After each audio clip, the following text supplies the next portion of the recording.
नमस्कार बच्चों, मैं आपकी हिंदी की अध्यापिका आज आपको एक नया चैप्टर कराने जा रही हूँ जिसका नाम है प्रायश्चित। और ये आपकी बुक मधुलिका से लिया गया है। ये जो चैप्टर है ये लिखा है श्री भगवती चरण वर्मा ने। सबसे पहले आपको इनके जो जीवन है उनके बारे में बता दूं कि भगवती चरण शर्मा ये कौन है और इनका जन्म कहाँ हुआ है और कौन कौन से इन्होंने कहानी संग्रह और उपन्यास लिखे हैं। तो जो ये भगवती चरण वर्मा हैं, इनका जन्म उत्तर प्रदेश के उन्नाव ज़िले में शफीपुर गांव में हुआ था और 30 अगस्त सन 1903 में इनका जन्म हुआ था। इलाहाबाद से BA LLB की इन्होंने डिग्री प्राप्त की और आरंभ में इन्होंने कविताएं लिखी, फिर उन्होंने उपन्यास लिखे और फिर ये एक उपन्यासकार के नाम से वो प्रसिद्ध हुए। इनके उपन्यास चित्रलेखा पर 2 बार फिल्म बन चुकी है और इन्होंने विचार नामक साप्ताहिक पत्रिका का संपादन किया है। देखो, साप्ताहिक पत्रिका वो पत्रिका होती है जो सप्ताह में एक बार छपती है, ठीक है। जैसे आप लोगों की बाल भास्कर जो आती है वो हफ्ते में एक बार आती है, तो वो साप्ताहिक पत्रिका है। ऐसे ही जो विचार है वो भी एक साप्ताहिक पत्रिका है और इन्होंने इसका प्रकाशन और संपादन किया था। दैनिक नवजीवन का इन्होंने संपादन किया। दैनिक नवजीवन अखबार है, अखबार का नाम है। इसको भी जो है इसका भी इन्होंने संपादन किया था। संपादन का काम संपादन जो है वो संपादक करता है और इनका का जो काम होता है संपादन का काम में क्या होता है, अखबार को छपने योग्य बनाना, यानी कि ये देखना कि पूरे अखबार में जो खबरें हैं वो किस प्रकार से छापनी है, कितनी उनको जगह देनी है और कौन सी जो खबर है वो किस पेज पर छपनी चाहिए और उनमें कोई त्रुटि ना हो, कुछ गलतियां ना हो और कुछ गलतियां हैं तो उनमें सुधार करवाना, ये सारा काम करवाना जो है वो संपादक का काम होता है और इस कार्य को हम संपादन बोलते हैं, ठीक है। फिल्मों में तथा इन्होंने फिल्मों की कथाएं भी लिखी हैं, कहानियां भी लिखी हैं फिल्मों के लिए। ये आकाशवाणी से भी जुड़े हुए थे, यानी कि रेडियो में भी इन्होंने काम किया हुआ है और भारत सरकार द्वारा सन 1971 ईस्वी में पद्म भूषण द्वारा सम्मानित किया गया था। 4-5 साल का होगा। श्री भगवती चरण वर्मा को भारत सरकार द्वारा 1971 ईस्वी में पद्म भूषण से सम्मानित किया गया था। ये राज्यसभा के माननीय सदस्य रहे हैं। इनका साहित्य योगदान इस प्रकार से हैं। इनकी कुछ रचनाएं हैं जैसे उपन्यास, कविता संग्रह, नाटक। जो उपन्यास हैं, उपन्यास में जो उनकी प्रमुख हैं चित्रलेखा, 3 वर्ष, टेढ़े मेढ़े रास्ते, भूले बिसरे चित्र, सब ही नचावत राम गोसाई, थके पाँव, रेखा और अन्य। कविता संग्रह भी इन्होंने लिखा है। कविता संग्रह में शामिल हैं मोर्चाबंदी, मधुकर्ण, प्रेस संगीत और मानव। और नाटक लिखे हैं उन्होंने वसीयत, रुपया तुम्हें खा जाएगा और एक संस्मरण लिखा है जिसका नाम है अतीत के गर्भ से।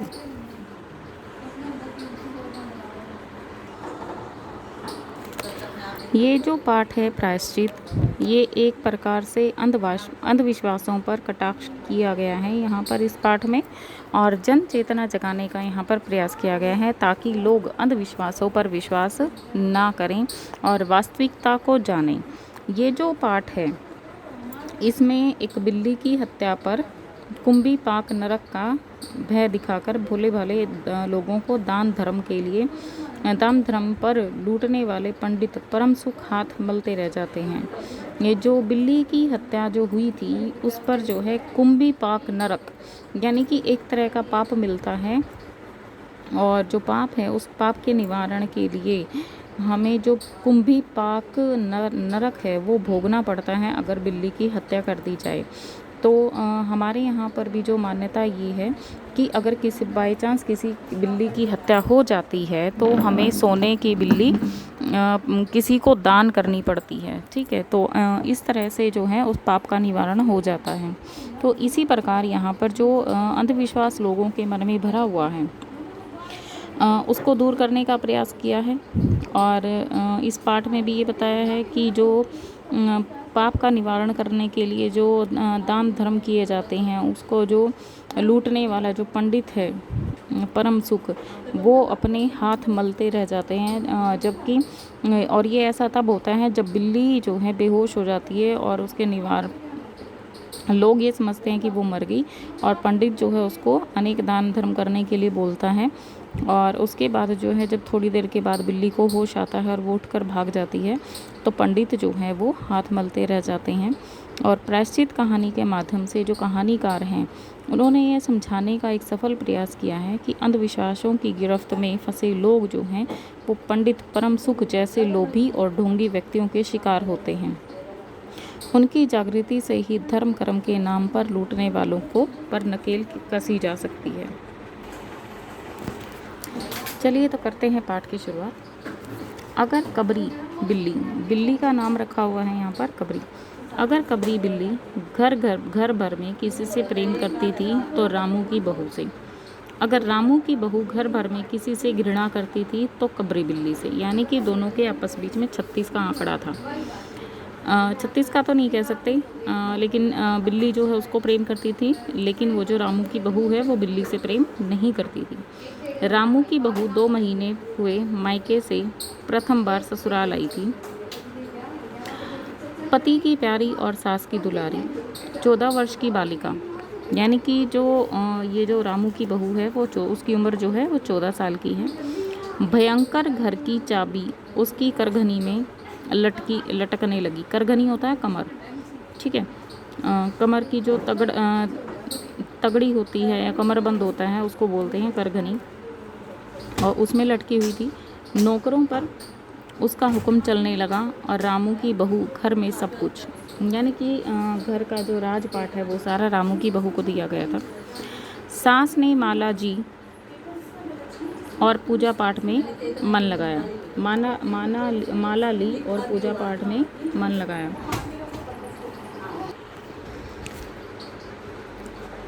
लेकिन बहू ठहरी 14 वर्ष की बालिका। कभी भंडार घर खुला है तो कभी घर में भंडार घर में बैठकर सो गई। कबरी बिल्ली को मौका मिला। घी दूध पर वह जुट गई। रामू की बहू की जान आफत में और कबरी बिल्ली के छक्के पंजे। रामू की बहू हांडी में घी रखते रखते ऊँघ गई और बचा हुआ घी कबरी के पेट में। रामू की बहू दूध ढककर मिसरानी को जिन्स देने गई और दूध नदारद का मतलब गायब, यानी कि बिल्ली ने पी लिया। अगर बात यहीं तक रह जाती तो भी बुरा न था। कबरी रामू की बहू से कुछ ऐसा परच गई थी कि रामू की बहू के लिए खाना पीना दुश्वार मतलब परेशान होना, मतलब मुश्किल से वो खा पी रही थी। रामू की बहू के कमरे में रबड़ी से भरी कटोरी पहुंची और रामू जब आए तब कटोरी साफ हुई, चटी हुई। बाजार से मलाई आई, तब जब तक रामू की बहू ने पान लगाया मलाई गायब। रामू की बहू ने तय कर लिया कि या तो वही घर में रहेगी या फिर कबरी बिल्ली ही। मोर्चाबंदी हो गई और दोनों सतर्क। बिल्ली फंसाने का कटघरा लाया गया। कटघरा मतलब पिंजरा एक तरह का। उसमें दूध, मलाई, चूहे और बिल्ली को स्वादिष्ट लगने वाले विविध प्रकार के व्यंजन रखे। लेकिन बिल्ली ने उधर निगाह तक नहीं डाली। बिल्ली समझ गई थी कि उसको फंसाने की कोई चाल चली गई है। इधर कबरी ने सरगर्मी दिखलाई। सरगर्मी का मतलब होता है चालाकी दिखाना। अभी तक तो वह रामू की बहू से डरती थी, पर अब वह साथ लग गई, लेकिन इतने फासले पर कि रामू की बहू उस पर हाथ न लगा सकी। कबरी के हौसले बढ़ जाने से रामू की बहू को घर में रहना मुश्किल हो गया। उसे मिलती थी सास की मीठी झड़कियाँ, पतिदेव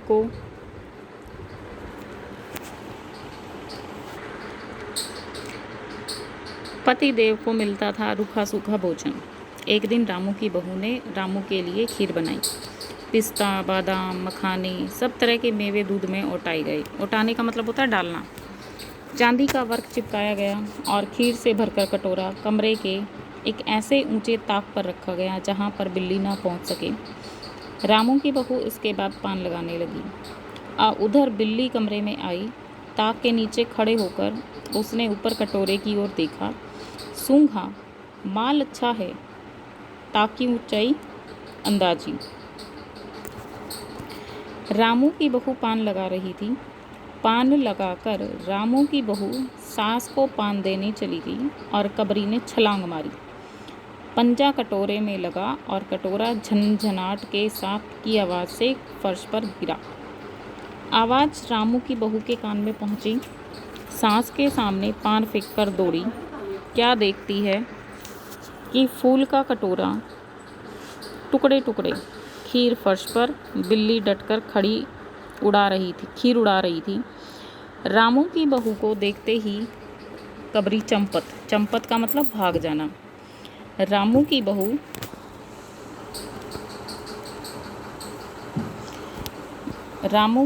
ने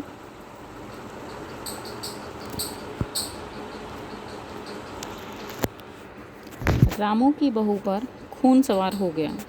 ना रहे बांस ना बजे बांसुरी। रामू की बहू ने कबरी की हत्या करने के लिए कमर कस ली। रात भर उसे नींद नहीं आई। किस दांव से कबरी पर वार किया जाए कि वह जिंदा ही ना बचे, यहीं पड़े पड़े सोचती रही। सुबह हुई, वह देखती है कि कबरी देह पर बैठी बड़े प्रेम से उसे देख रही है। रामू की बहू ने कुछ सोचा, इसके बाद मुस्कुराती हुई उठी।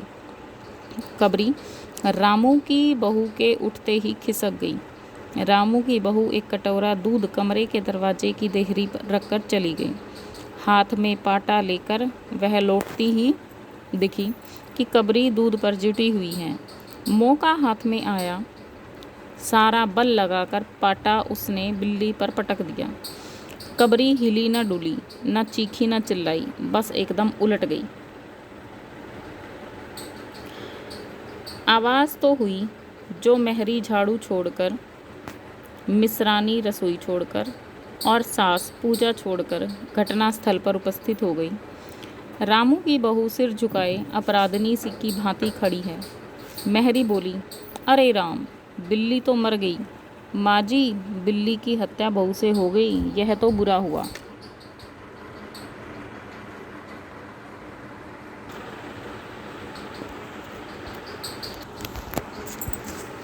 मिसरानी बोली, माँ जी, बिल्ली की हत्या और आदमी की हत्या बराबर है। हम तो रसोई ना बनावेंगी जब तक कि बहू के सिर हत्या रहेगी। सास बोली, हाँ ठीक ही तो कहती हो। अब जब तक बहू के सिर से हत्या ना उतर जाए तब तक ना कोई पानी पी सकता है ना खाना खा सकता है। बहू, यह क्या कर डाला। मेहरी ने कहा, फिर क्या हो, कहो तो पंडित जी को बुला लाए। सास की जान में जान आई।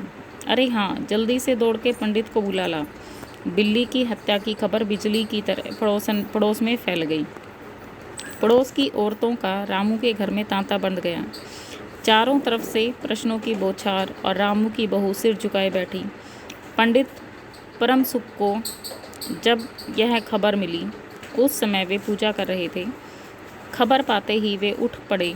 पंडिताइन से मुस्कुराते हुए बोले, भोजन न बनाना, लाला घीसाराम की पतोहू ने बिल्ली मार डाली है, प्रायश्चित होगा, पकवानों पर हाथ लगेगा। पंडित परमसुख चौबे छोटे से आदमी थे। लंबाई 4 फुट 10 इंच, तोंद का घेरा 58 इंच, चेहरा गोल मटोल, मूछें बड़ी बड़ी, रंग गोरा, चोटी कमर तक पहुंचती हुई।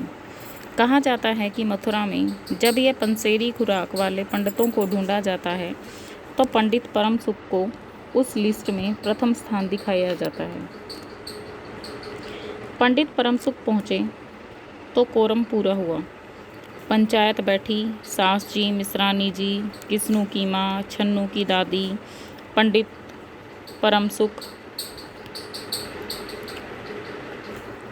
बाकी स्त्रियां बहू से सहानुभूति प्रकट कर रही थी। किस्नू की माँ ने कहा, पंडित जी, बिल्ली की हत्या करने से कौन सा नरक मिलता है। पंडित परम सुख जी ने पन्ने देखते हुए कहा, बिल्ली की हत्या अकेले से तो नरक का काम नहीं बतलाया जा सकता। वह मुहूर्त भी मालूम हो जब बिल्ली की हत्या हुई तब नरक का पता लगा सकते हैं। यही कोई 7 बजे सुबह मिसरानी ने कहा। पंडित परम सुख ने पत्रे के पन्ने उल्टे, अक्षरों पर उंगलियां चलाई, मत्थे पर हाथ लगाया, कुछ सोचा। चेहरे पर धुंधलापन आया, माथे पर बल पड़े, नाक कुछ सिकुड़ी, स्वर गंभीर हो गया। अरे कृष्ण, अरे कृष्ण, बड़ा बुरा हुआ। प्रातःकाल ब्रह्म मुहूर्त में बिल्ली की हत्या, घोर कुंभी पाप, नरक का विधान है। रामू की माँ, यह तो बहुत बुरा हुआ। रामू की माँ की आंखों में आंसू आ गए। फिर तो पंडित जी, अब क्या होगा, आप ही बतलाइए। पंडित परमसुख मुस्कुराए। रामू की माँ, चिंता की कौन सी बात है, हम पुरोहित फिर कौन दिन काम के लिए हैं। शास्त्रों में प्रायश्चित का विधान है, सो प्रायश्चित से तो सब कुछ ठीक हो जाएगा। रामू की माँ ने कहा, पंडित जी, इसलिए तो आपको बुलवाया है। अब आगे बतलाओ कि क्या किया जाए। किया क्या जाए? यही एक सोने की बिल्ली बनवाकर बहू से दान करवा दी जाए। जब तक बिल्ली ना दे दी जाएगी,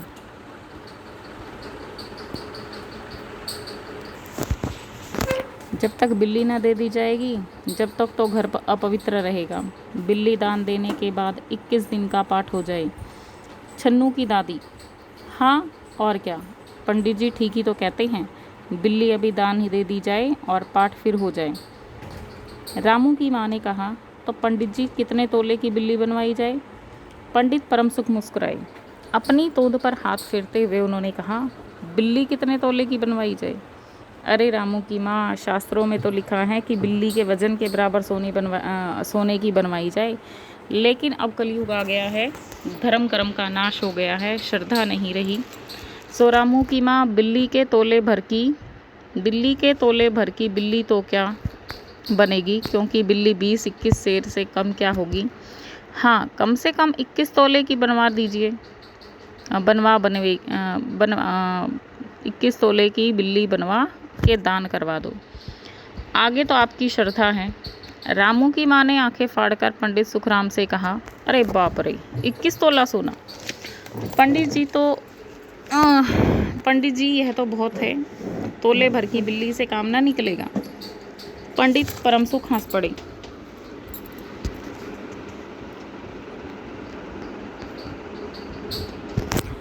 रामू की माँ, 1 तोले सोने की बिल्ली?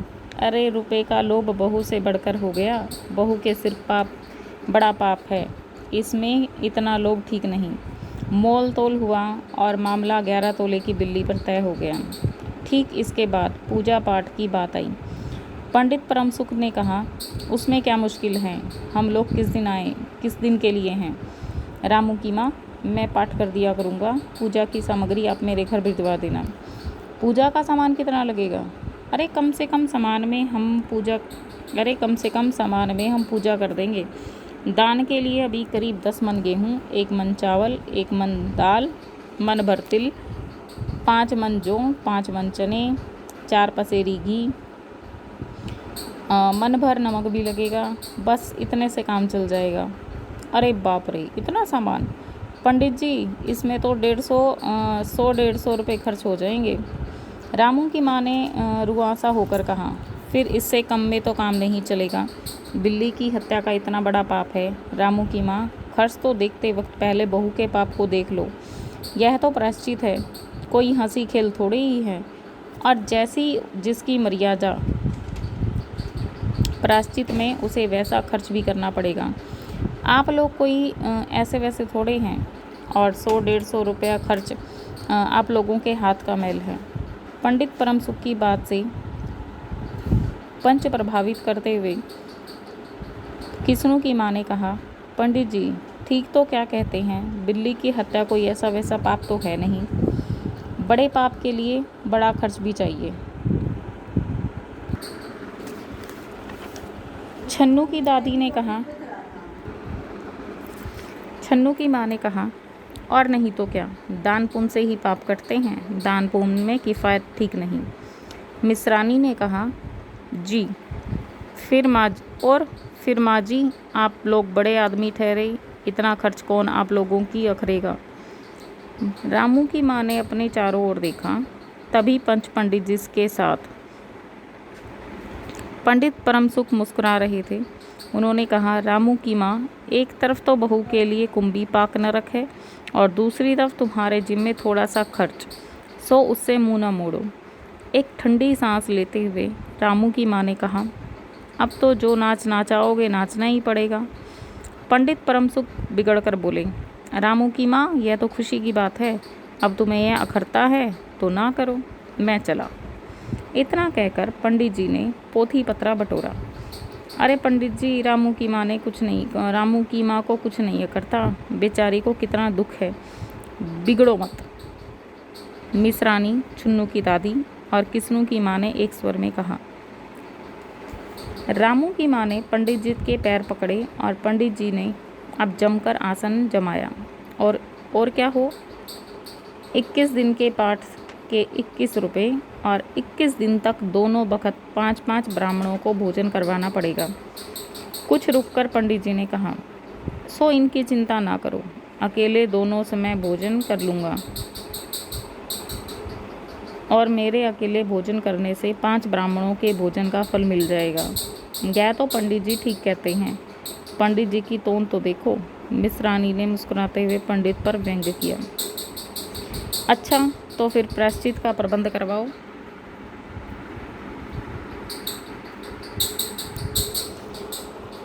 रामू की माँ, 11 तोला सोना निकालो, मैं उसकी बिल्ली बनवाऊंगा, 2 घंटे में बनवाकर लौटूंगा।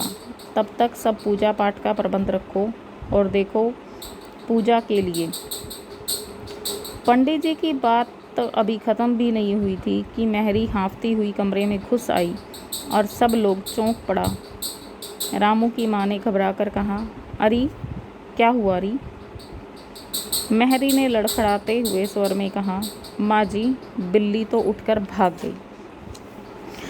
यहाँ पर जो है इस पाठ में यही बताया है कि लोग जो हैं अंधविश्वासी होते हैं, किसी के बहकाने पर कुछ भी कर लेते हैं और हमें इन तरह के अंधविश्वासों पर विश्वास नहीं करना चाहिए, उनसे दूर रहना चाहिए। और जो ये पंडित वगैरह होते हैं जो पाप पुण्य की ये जो बात करते हैं, प्रायश्चित की बात करते हैं और इस तरह से जो है लूटने का काम करते हैं प्रायश्चित के नाम पर, तो हमें अभी भी इन चीज़ों पर विश्वास नहीं करना चाहिए। प्रायश्चित करना होता है तो अपने मन से कीजिए, इस तरह से दान पुण्य करने से कोई भी प्रायश्चित नहीं होता। ठीक है बेटा, इस कहानी को अच्छे से समझ लीजिए, पढ़ लीजिए।